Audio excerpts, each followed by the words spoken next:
Hello friends, ठरलं तर मग या मालिकेच्या आजच्या भागामध्ये सायली प्रतिमाबरोबर व्हिडिओ कॉलवर बोलत असते. तेव्हा रविराजही तिथेच बसलेले असतात. इतक्यात तिथे प्रिया येते आणि तिला सायलीचा फोन आलेला समजतं. तेव्हा ती रागाने प्रतिमाच्या हातातील फोन काढून घेते आणि सायलीला म्हणते, सायली, तू असं माझ्या आईशी सारखं बोलत राहिलीस तर ती वेळेत जेवणार कशी, औषधं कशी घेणार? त्यामुळे मी आता फोन ठेवते. आता प्रियाने फोन बंद केल्यामुळे प्रतिमा आणि सायली दोघेही दुखावल्या जातात. सायलीला खूपच वाईट वाटतं. तेव्हा कल्पना म्हणते, अशी काय ही मुलगी? तेव्हा पूर्णाजी म्हणतात, जाऊ दे गं, तन्वीचा स्वभाव माहीत आहे ना आपणाला कसा आहे ते. सायली बाळा, तू वाईट वाटून घेऊ नकोस. आपलं बोलणं प्रतिमाशी झालं हेच खूप आहे. इकडे प्रियाने फोन घेतल्यामुळे प्रतिमा दुखावलेली असते. हे बघून रविराज म्हणतात, तन्वी, अगं असं कोणी बोलत असताना हातातून फोन काढून घेतात का? मग प्रिया म्हणते, बाबा, अहो आईला आपल्या या घराची सवय झाली पाहिजे ना, आणि ती सारखी त्या घरातील लोकांशी बोलत राहिली तर तिला आपण परकेच वाटू. तेव्हा रविराज म्हणतात, असं काहीही होणार नाही. मग प्रिया म्हणते, बाबा, माझा त्रासही समजून घ्या ना. आईला मी आपलीशी वाटत नाही आणि ती परक्या मुलीला आपली मुलगी म्हणून प्रेम करते. हे कसं मी समजून घेऊ? शेवटी मीही माणूसच आहे ना, मलाही भावना आहेत. बाबा, मला तिथे आईसाठी काहीच करता आलं नाही, कारण प्रत्येक गोष्ट आधीच ती सायली करायची. पण आता मला आईसाठी करू द्या ना. माझ्या वाट्याला आई कधी येणार? तेव्हा रविराज म्हणतात, बरं ठीक आहे, मग आता आई जेवत असताना तिच्याजवळ बाजूला बस. तेव्हा प्रिया म्हणते, बाजूला कशाला बसू, मीच भरवते ना आईला. मग प्रिया जेवणाचं ताट घेते आणि प्रतिमाला घास भरवायला घेते. पण प्रतिमा काही प्रियाच्या हातून घास घेत नाही. तेव्हा ती स्वतःच्याच हाताने जेवते. इतक्यात प्रियाला फोन येतो म्हणून ती बाहेर जाते. मग रविराज प्रतिमाला विचारतात की, प्रतिमा, आवडलं ना जेवण तुला? तेव्हा प्रतिमा म्हणते, हो. मग नंतर प्रतिमाचं जेवण थोड्या वेळात होतं. तेव्हा रविराज तिची प्लेट घेत असतात. तेव्हा ती देत नाही. ती म्हणते, मी ठेवते. तेव्हा प्लेट ठेवण्यासाठी ती किचनमध्ये जाण्यासाठी उठते. तेव्हा प्रतिमा रविराजना हाक मारते. तेव्हा हे ऐकून रविराजना आश्चर्यच वाटतं. रविराजना खूप छान वाटतं. ते प्रतिमाकडे अगदी प्रेमाने बघतात. मग प्रतिमा रविराजना थँक्यू असं म्हणते. तेव्हा रविराज म्हणतात, थँक्यू कशासाठी? प्रतिमा, मी तुझ्यासाठी जितकं करेन ना ते थोडंच आहे गं. खरं तर मी तुला थँक्स म्हणायला हवं. मला रविराज म्हणून हाक मारलीस. तेव्हा रविराज सरांचे डोळे पाण्याने भरलेले असतात. आता इकडे सायली पूर्णाजींना त्यांच्या खोलीमध्ये सोडण्यासाठी जात असते. इतक्यात पोस्टमन येतो आणि सायली सुभेदार अशी हाक मारतो. तेव्हा सायली त्याच्याजवळ जाते. तेव्हा पोस्टमन म्हणतो, तुमच्यासाठी कोर्टाची नोटीस आली. इतक्यात अर्जुनही खाली आलेला असतो. नंतर नोटीस देऊन पोस्टमन निघून जातो. मग सायली नोटीस वाचत असते. तेव्हा तिला अचानकच चक्कर येते. तेव्हा अर्जुन लगेच धावत येऊन सायलीला पकडतो. आता हे बघून सगळेच घाबरलेले असतात. त्यांना काय झालं हे समजतच नाही. अर्जुन सायलीला उचलून सोफ्यावर बसवतो. तेव्हा अश्विन तिला चेक करतो आणि तेव्हा अर्जुन म्हणतो, अश्विन, काय झाले सांग ना सायलीला. तेव्हा प्रतापरावही म्हणतात, अर्जुन, सायलीने सकाळी काय खाल्लं की नाही रे? तेव्हा विमल म्हणते, पण सायलीताई आत्ता चांगल्या होत्या, कशी अशी अचानक चक्कर आली त्यांना? तेव्हा अश्विन लगेच म्हणतो, तिला काहीतरी स्ट्रेस असल्यासारखं वाटतंय. तेव्हा अर्जुन घाबरतो. मित्रांनो, सायली बेशुद्ध पडलेली बघून सगळ्यांनाच खूप भीती वाटते. तेव्हा प्रतापराव म्हणतात, सायलीला कसला स्ट्रेस आलाय रे? तेव्हा अस्मिता लगेच म्हणते, नाही तर काय, उगाच नाटकं करते. कधी जिन्यावरून पडते, कधी चक्कर येते. उगाच हिच्या मागून सगळ्यांची धावपळ होते. तेव्हा मग कल्पना रागाने चिडून अस्मिताला म्हणते, अस्मिता, तू जरा गप्पच बस, नाहीतर तू तुझ्या खोलीमध्ये निघून जा. तेव्हा सगळेच अस्मितावर रागवत असतात. मग अश्विन म्हणतो, तुम्ही सगळे जरा गप्प बसा.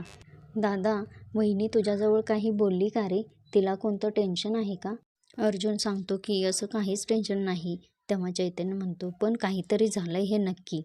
मग अर्जुन सायलीला उठवत असतो, तिला बोलवत असतो. मग थोड्या वेळाने सायली शुद्धीवर येते. तेव्हा अर्जुन म्हणतो, सायली, काय झालंय? तेव्हा सायली हाताने ती नोटीस दाखवते. तेव्हा अर्जुन जातो आणि ती खाली पडलेली नोटीस उचलतो आणि मग ती वाचून बघतो. तर सायली म्हणते, माझा आश्रम वाचवा सर, माझं घर वाचवा. अर्जुन म्हणतो, सायली प्लीज शांत व्हा. तेव्हा सायली खूपच रडत असते. प्रतापराव म्हणतात, अर्जुन, नेमकं झालंय तरी काय रे? तर अर्जुन म्हणतो, डॅड कोर्टाची नोटीस आली. अश्विन लगेच म्हणतो, कसली नोटीस? तेव्हा अर्जुन म्हणतो, यात लिहिलंय की वात्सल्य आश्रमावर जो स्टे आणला होता ना तो उठवलाय आणि महिपत शिखरे आता वात्सल्य आश्रम कधीही पाडू शकतो. आता हे ऐकून सगळ्यांनाच धक्का बसतो. तेव्हा सायली म्हणते, काय वाटेल ते करा पण माझं घर वाचवा. अर्जुन म्हणतो, तू शांत हो सायली, काहीही होणार नाही. मग प्रतापराव ही ती नोटीस वाचून बघतात. तेव्हा चैतन्य म्हणतो, पण अरे ही नोटीस आलीच कशी? स्टे काढलाच कसा? आपले मुद्दे सगळे व्हॅलिड आहेत अजून. तेव्हा अर्जुन म्हणतो, काहीतरी गडबड आहे. मला वाटते महिपतने कायद्याच्या बाहेर जाऊन काहीतरी केले. आता सायली म्हणते, म्हणजे तो आमचं घर तोडू शकतो? हे असं होऊ देऊ नका. हे मधुभाऊंना अजिबात सहन होणार नाही. सायलीला रडताना बघून अर्जुन म्हणतो, सायली रिलॅक्स, विश्वास ठेव माझ्यावर.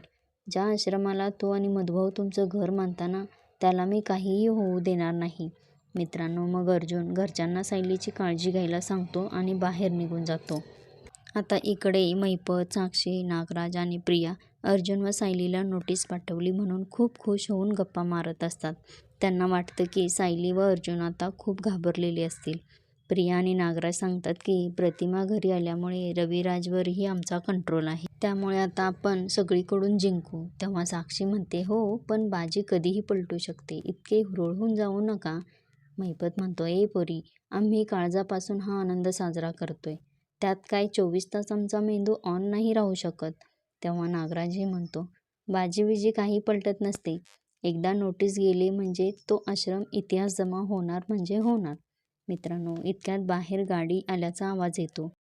तेव्हा साक्षी बाहेर येऊन बघते तर अर्जुनला बघून ती खूपच घाबरते आणि लगेच आतमध्ये जाऊन ती सगळ्यांना सांगते की अर्जुन आला आहे. आता मग लगेच महिपत प्रिया व नागराजला लपून बसायला सांगतो. नाहीतर अर्जुनने बघितलं तर गोंधळ होईल. मग नंतर महिपत व साक्षी दोघेच असतात. इतक्यात अर्जुन मित्रांनो, प्रिया व नागराज आतमध्ये रूममध्ये लपून बसून बघत असतात. इतक्यात अर्जुन आतमध्ये येतोच. तेव्हा महिपत त्याला म्हणतो, या सुभेदार साहेब, तुमचं स्वागत आहे आमच्या झोपडीत. कसं काय येणं केलं? तेव्हा अर्जुन रागाने ती नोटीस महिपतच्या अंगावर फेकून देतो. तेव्हा महिपत म्हणतो, अर्जुन साहेब, ही कोर्टाची नोटीस आहे. असं कोणी फेकून देतं का? न्यायदेवतेने पाठवलेली नोटीस आहे ही. तुमच्यासारख्या शिकलेल्या लोकांना कळायला पाहिजे कसली नोटीस आहे ते. आमची जागा आहे ना आम्ही विकत घेतलेली, तिथं ही जुनी इमारत होती ती आम्ही आता पाडणार आहे, असं लिहिलंय या नोटीसमध्ये. तेव्हा अर्जुन रागाने बघतो आणि म्हणतो, ही नोटीस आत्ताच्या आत्ता मागं घे. तेव्हा महिपत म्हणतो, साक्षी, तुला मी लहानपणी हत्ती व मुंगीची गोष्ट सांगत होतो ती आठवते का तुला? त्या गोष्टीमधली मुंगी जेव्हा हत्तीच्या कानामध्ये जाते तेव्हा हत्ती कसा इकडून तिकडे सगळ्या जंगलामध्ये ओरडत फिरत असतो. त्या जोकपेक्षा हा जोक तर खूपच मोठा आहे. ही नोटीस मागे घ्या म्हणे. साक्षी व महिपत खूप हसतात. तेव्हा साक्षी म्हणते, अण्णा, हा बघा अर्जुन सुभेदार, याला हा जोक आवडला नाही वाटतं. खूप सिरियस दिसतोय तो. तेव्हा अर्जुन म्हणतो, ही नोटीस मागे घ्यावीच लागेल. त्या जागेवर लीगल स्टे आहे. तेव्हा महिपत म्हणतो, होता, आता तो स्टे उठलाय. आम्ही सगळं कायद्यानेच करतो. आता अर्जुन म्हणतो, हो, हा स्टे लीगली उठवलाय का? तुम्ही दोघांनी काय काय केले ते शोधून काढायला मला जास्त वेळ नाही लागणार. मग महिपत म्हणतो, हो जाऊ द्या ना, कशाला तकतक करताय एवढी? द्या ना सोडून विषय. ती जागा, तो आश्रम, तो झालेला खून, ज्यानं खून केलाय तो जेलात जाऊन बसलाय. तुम्ही कशाला तकतक करताय आणि जीव जाळताय? मग अर्जुन चिडून म्हणतो, तुला चांगलंच माहिती आहे महिपत, तो खून मधुभाऊने केलाच नाही आणि ज्यांनी केलाय ना त्याला फासावर चढवण्यासाठी तो आश्रम तिथेच राहिला पाहिजे. तेव्हा साक्षी म्हणते, पण आता तो तिथे राहणार नाही. किती वाईट आहे ना अर्जुन. ज्या खोट्या खुनाच्या आरोपात तू मला अडकवण्याचा प्रयत्न करतोयस ते कधीच खरं नाही होणार. आता अर्जुन म्हणतो, काय वाटतं तुम्हा दोघांना? ही नोटीस पाठवून तुम्ही मोठा तीर मारलात का? महिपत शिखरे, विसरू नकोस की तुझ्यासमोर अर्जुन सुभेदार उभा आहे. मग महिपत म्हणतो, कोर्टात भेटू आपण आता.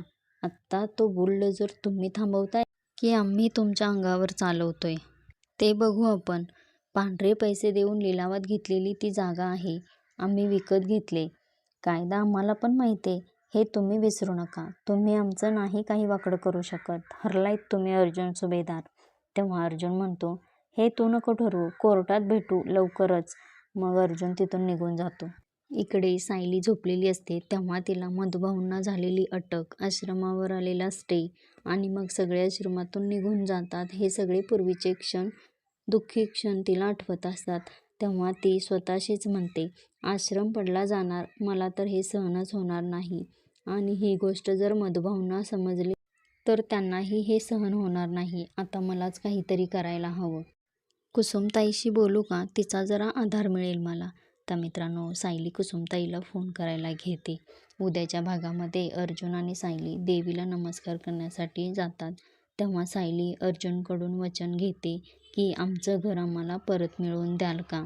बघूयात मग उद्याच्या भागामध्ये काय होतं ते. अशाच मालिकेंचे एपिसोड पाहण्यासाठी चॅनेलला लाईक करा, सबस्क्राईब करा.